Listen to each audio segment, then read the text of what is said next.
Hey guys, welcome back to my YouTube channel. Myself Vikas Yadav. और आज हम लोग बात करने वाले हैं जेनेटिक मटेरियल के बारे में। तो फ्रेंड्स, यहाँ पर जेनेटिक मटेरियल क्या होता है, इसका लोकेशन क्या होता है, इनका फंक्शन क्या होता है, वो सब आज हम लोग यहाँ पर डिस्कस करने वाले हैं। ठीक है, तो इनके डेफिनेशन की बात करते हैं तो any material in plant, animal और माइक्रोबियल और अदर ओरिजिन मतलब क्या, कोई डिफरेंट ऑर्गेनिज्म भी हो सकता है दैट कैरीज। ठीक है, अभी क्या कैरी कर रहे हैं, genetic information and which is transferred from one generation to another generation. मतलब क्या, ये कोई तो आपके सब्सटेंस होते हैं जो आपके प्लांट, एनिमल्स वगैरह, माइक्रोब्स वगैरह में होते हैं, और इनके अंदर क्या होता है, आपका जेनेटिक इन्फॉर्मेशन होता है जो कि कैरी होता है और ट्रांसफ़र होता है from one generation to another generation. मतलब एक जनरेशन उनका समझिए, अगर हमारी जनरेशन की बात करूँ तो मेरे जो दादा वाली जनरेशन थी वो फर्स्ट जनरेशन थी, और दादा से जो मेरे पापा हुए वो उनके सेकंड जनरेशन है, और पापा से जब मैं हुआ वहाँ पर तो हमारी वो थर्ड जनरेशन। तो मतलब वो जो इन्फॉर्मेशन है, वो इन्फॉर्मेशन कौन कैरी करता है, आपका जेनेटिक मटेरियल।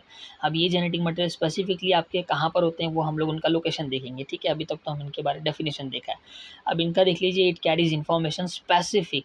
स्पेसिफिक मतलब क्या कि आपका जितने भी वहाँ पर ऑर्गेनिज्म देंगे, बैक्टीरिया का अलग वहाँ पर जेनेटिक मटेरियल होगा, वायरस के अलग जेनेटिक मटेरियल देंगे, ह्यूमन के बॉडी में जेनेटिक मटेरियल अलग रहेगा। तो क्या क्या अलग होता है, क्या सेम होता है, वो सब हम यहाँ पर देखेंगे।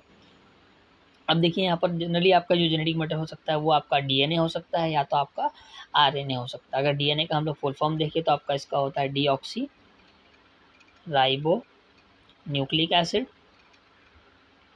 वही हम लोग आरएनए की बात करें तो इनका फुल फॉर्म होता है आपका राइबो न्यूक्लिक एसिड। तो ये आपके फुल फॉर्म हो गए यहाँ पर। अब जनरली देखिए, जितने भी आपके ऑर्गेनिज्म होते हैं ना मोस्टली, तो उनके पास, सबके पास क्या होता है, आपका डीएनए होता है एज अ जेनेटिक मटेरियल। यहाँ पर जीएम में हम लोगों ने क्या लिखा है, जेनेटिक मटेरियल लिखा है।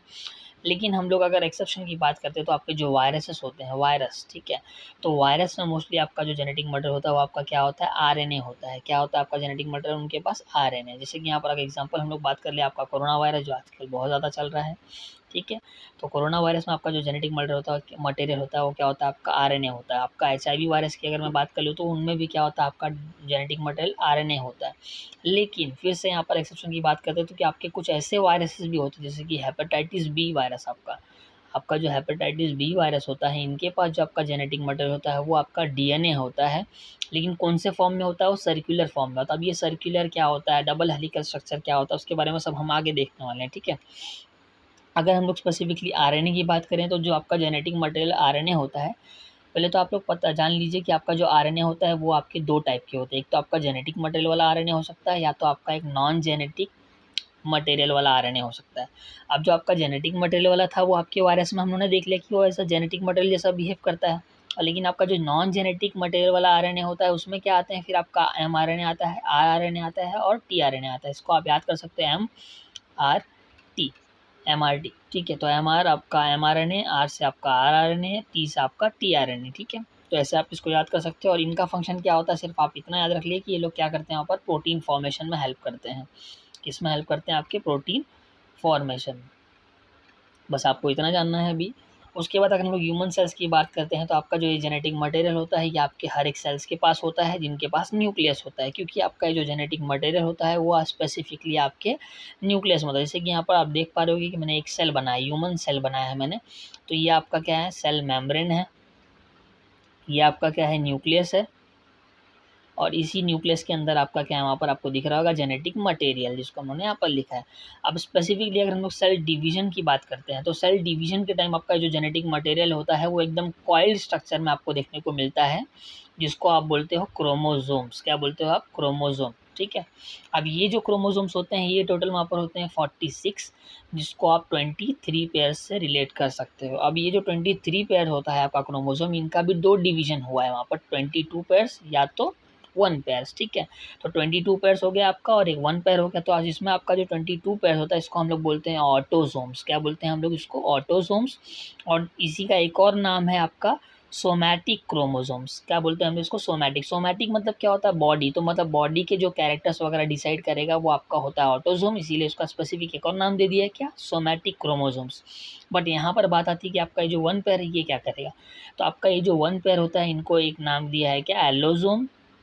इनका एक और नाम है क्या, सेक्स क्रोमोसोम। सेक्स क्रोमोसोम से आपको पता चल जाएगा कि ये क्या करेंगे, वहाँ पर आपके जो फीटस है, डेवलपिंग बेबी है आपके मदर के वोम में, उनका क्या करता है, ये सेक्स डिटरमाइन करता है। क्या करते हैं लोग वहाँ पर, chromosomes sex determination of the baby, ठीक है। अब जनरली अगर मैं आपको इन जनरल थोड़ा सा बता दूं कि जनरली आपका जो ये सेक्स क्रोमोसोम होते हैं वो 2 टाइप के होते हैं, या तो XX होगा या तो XY होगा। अगर वो XX हुआ तो आपका जो डेवलपिंग फीटस है वो आपकी क्या रहेगी, फीमेल रहेगी। अगर ये XY हुआ आपका तो वो आपका जो डेवलपिंग फीटस है वो आपका क्या रहेगा, मेल रहेगा, ठीक है। जनरली अगर हम लोग बात करें आपका जो ऑटोसोम्स है, जो सोमैटिक क्रोमोसोम्स है, तो इनका क्या होता है, डिटरमाइन ऑल बॉडी कैरेक्टर्स, मतलब जब बॉडी के जो भी जितने भी कैरेक्टर्स हैं वो सारे कैरेक्टर्स आपके ऑटोसोम डिसाइड करेंगे। उनमें से आपका हेयर आ जाएगा, हेयर कलर आ जाएगा, आपका आइज कलर आ जाएंगे, बॉडी के जो भी स्ट्रक्चर शेप साइज वगैरह है सब आ जाएगा इसके अंदर, ठीक है। कितने उंगलियां रहेंगी, कितने अंगूठे रहेंगे, कितने आइज रहेंगे, कितने नोज रहेंगे, सब कुछ आपका ये ऑटोसोम्स होगा क्या करते हैं, डिसाइड करते हैं। थोड़ा और अगर हम लोग डिटेल में जाएँ तो जो हम लोगों ने वहाँ पर सेल देखा था, सेल में हम लोगों ने वहाँ पर देखा था कि कुछ अनकॉइल्ड स्ट्रक्चर था आपके न्यूक्लियस के अंदर, जिसको आप क्या बोलते हो, स्पेसिफिकली क्रोमैटिन बोलते हैं। देखिए आपको ये टर्म बहुत ज़्यादा क्लियर होना चाहिए कि आपका क्रोमैटिन क्या है, क्रोमैटिड क्या होता है, क्रोमोसोम कैसे बनते हैं, ठीक है। तो स्पेसिफिकली आप जान लीजिए कि आपका जो न्यूक्लियस होता है अगर उनमें क्या होगा, अनकॉइल्ड स्ट्रक्चर रहेगा आपके न्यूक्लियस के अंदर, तो उन्हीं को हम लोग क्या बोलते हैं, क्रोमैटिन बोलते हैं। अगर यही अनकॉइल्ड स्ट्रक्चर आपके क्या हो जाएंगे, कॉइल्ड हो जाएंगे, जैसा कि मैंने आपको यहाँ पर दिखाया है, कॉइल्डिंग ऐसे ऐसे होती है यहाँ पर, ठीक है। तो ये जेनेटिक मटेरियल को हम लोग क्या बोलेंगे, क्रोमैटिड बोलेंगे, क्या बोलेंगे, क्रोमैटिड, ठीक है। अब यहाँ पर फ्रेंड्स आपको याद क्या रखना है कि आपकी जब वहाँ पर 2 क्रोमैटिड्स मिलते हैं तब जाके वहाँ पर एक क्रोमोसोम बनता है, क्या बनता है, एक क्रोमोसोम, ठीक है। तो यहाँ पर आप देख पा रहे होगे कि एक यहाँ पर आपका एक क्रोमैटिन है ना। तो यहाँ पर भी देखिए आप, एक क्रोमैटिन यहाँ पर है, दूसरा क्रोमैटिन आपका कहाँ पर है, यहाँ पर है, सॉरी क्रोमैटिड, ठीक है। तो एक क्रोमैटिड आपका यहाँ पर है, दूसरा क्रोमैटिड आपका यहाँ पर है। जहाँ पर आपके क्रोमैटिड्स अटैच होंगे उस पॉइंट को हम लोग क्या बोलते हैं, सेंट्रोमियर बोलते हैं, क्या बोलते हैं हम लोग इसको, सेंट्रोमियर, ठीक है। तो ये आपका एक ऐसा लोकेशन है, एक ऐसा पॉइंट है जहाँ पर आपके 2 क्रोमैटिड्स आके अटैच होंगे और इनके अटैचमेंट के बाद ही वहाँ पर आपका क्या बनेगा, क्रोमोसोम बनता है, क्या बनता है, क्रोमोसोम। तो आपको नीट में वगैरह में क्वेश्चन ऐसा पूछता है कि जब वहाँ पर सपोज कोई ऑर्गेनिज्म है जिसका वहाँ पर क्रोमैटिड नंबर कितना है, 20 है, तो उससे कितना क्रोमोसोम उसके बॉडी में होगा। तो आपको मालूम है कि एक क्रोमोसोम को बनाने के लिए यहाँ पर 2 क्रोमैटिड लगते हैं। तो अगर वहाँ पर 20 क्रोमैटिड है तो आपका क्रोमोसोम नंबर कितना आएगा, हाफ होगा, तो वहाँ पर टोटल 10 क्रोमोसोम बनेंगे, ठीक है।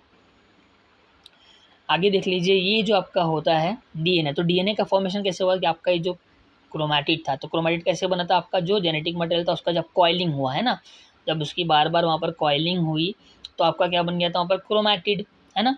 और 2 क्रोमैटिड मिलकर यहाँ पर क्रोमोसोम बना देते। बट अगर वापस से मैं ये कॉइलिंग को ओपन करूँगा, ठीक है, जैसे कि यहाँ पर देख पा रहे हो आप, यहाँ पर थ्रेड लाइक स्ट्रक्चर बन रहा है। इसी थ्रेड लाइक स्ट्रक्चर को हम लोग क्या बोलते हैं, डीएनए बोलते हैं, क्या बोलते हैं, डीएनए। और डीएनए को अगर हम लोग और ज़्यादा जूम करके अगर हम लोग देखेंगे तो उसका स्पेसिफिक स्ट्रक्चर आपको दिख पा रहा होगा, यहाँ पर कुछ इस तरीके का होता है। और इसमें अगर आपने छोटा सा एक सेगमेंट लिया आपके डीएनए का, तो उसी को हम लोग क्या बोलते हैं, आपके जीन्स बोलते हैं, क्या बोलते हैं, जीन। तो अगर आपको स्पेसिफिकली जीन्स के बारे में बताया जाए तो आपके जीन क्या होते हैं, it's a segment of DNA having specific nucleotide sequence. अब बात आती है भैया आपका ये न्यूक्लियोटाइड क्या होता है। तो फ्रेंड्स आप लोग इतना जान लीजिए कि आपका जो न्यूक्लियोटाइड होता है ये आपके मोनोमर है, किसके, आपके डीएनए मॉलिक्यूल के। मतलब जैसे कि आपको कोई दीवार बनानी है तो दीवार में आपको बहुत सारे वहाँ पर ईंटें लगेंगे, है ना।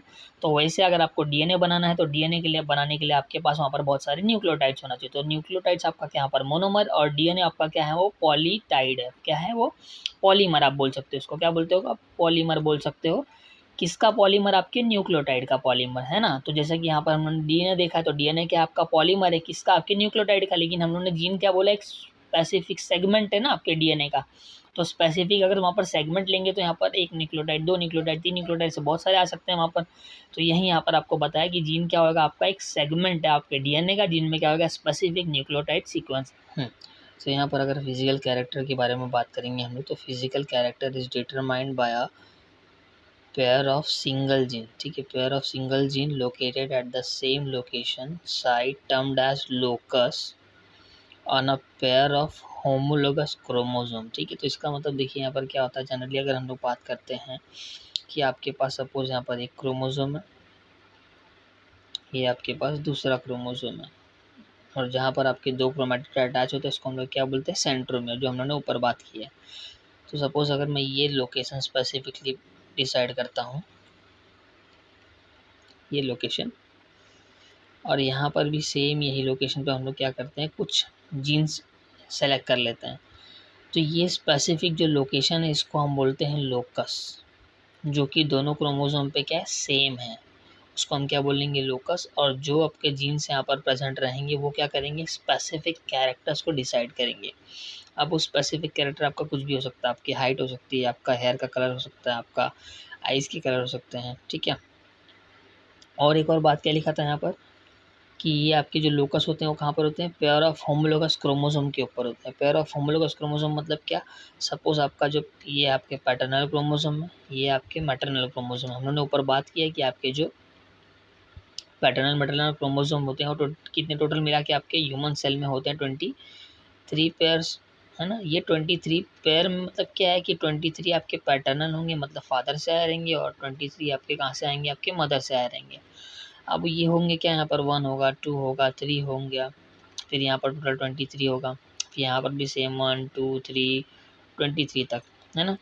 तो होमोलोगस क्रोमोसोम मतलब क्या, सपोज अगर मैं यहाँ पर क्रोमोसोम नंबर 4 सेलेक्ट करता हूँ पैटर्नल में, और मैटरनल में भी अगर हम लोग क्रोमोसोम नंबर 4 सेलेक्ट करते हैं, तो ये दोनों आपके क्या हो गए, होमोलोगस क्रोमोसोम। तो सपोज यहाँ पर जो क्रोमोसोम बनाया है वो आपका 4 क्रोमोसोम है पैटर्नल, और ये 4th क्रोमोसोम आपका मैटरनल। तो होमोलोगस क्रोमोसोम समझा आपको, होमोलोगस क्रोमोसोम मतलब क्या होता है, सेम क्रोमोसोम, मतलब जो आपके क्रोमोसोम नंबर 4 है ये भी आपका क्रोमोसोम नंबर 4 है, तो ये आपका होमोलोगस क्रोमोसोम हो गया। और स्पेसिफिक जो यहाँ पर लोकेशन है उसको हम क्या बोलेंगे, लोकस। और यहीं पर आपके कुछ जीन्स होंगे जो क्या करेंगे, यहाँ पर स्पेसिफिक कैरेक्टर्स को डिसाइड करेंगे। तो यहाँ पर ऊपर वही लिखा है यहाँ पर कि आपका physical character is determined by a pair of single genes, ठीक है। पेयर ऑफ सिंगल जीन्स मतलब क्या, आपके एक जीन्स यहाँ पर रहेंगे, एक जीन्स यहाँ पर रहेंगे, दोनों को मिला के पेयर ऑफ सिंगल जीन्स बोला है। और इनका लोकेशन क्या था, same specific site termed as locus. Same specific site मतलब क्या कि यहाँ पर भी आपका जो राइट साइड वाला है, यहाँ पर भी जो राइट साइड वाला आर्म है, यहीं पर दोनों आपके क्या हैं, जीन्स लोकेटेड है, ठीक है। फिर उसके बाद देखिए यहाँ पर बात आती है कि आपका जो पेयर्ड ऑफ जीन्स होते हैं ना, ये लोग कुछ बनाते हैं, उनको हम लोग क्या बोलते हैं, अलील्स बनाते हैं, स्पेसिफिकली अलील्स को डिनोट करते हैं। और यही अलील्स क्या करता है, आपका कोई भी कैरेक्टर्स को डिटरमाइन करता है। अब ये बात आता है कि आपके जो अलील्स होते हैं ना वो होमोजाइगस भी हो सकता है, हेटेरोजाइगस भी हो सकता है। तो अगर हम लोग बोले होमोजाइगस, तो होमोजाइगस मतलब क्या कि आपके वहाँ पर सपोज कैपिटल टी है, कैपिटल टी है, ये पैटर्नल हो गया, ये आपका मैटरनल हो गया। तो जब वहाँ पर दोनों क्या रहेंगे, कैपिटल रहेंगे, सेम रहेंगे, तो उसको हम क्या बोलेंगे, होमोजाइगस, ठीक है। और हेट्रो मतलब क्या होता है, हेट्रो मतलब भी क्या होता है, डिफरेंट, ठीक है। तो डिफरेंट यहाँ पर नाम से पता चल गया। तो यहाँ पर एक कैपिटल रहेगा, एक क्या रहेगा, वहाँ पर स्मॉल टी रहेगा, एक पैटर्नल से आएगा, दूसरा कहाँ से आएगा, मैटरनल जीन से रहेगा, ये पैटर्नल ये मैटरनल, ठीक है। तो इसी को हम लोग क्या बोलेंगे, हेट्रोजाइगस एलील।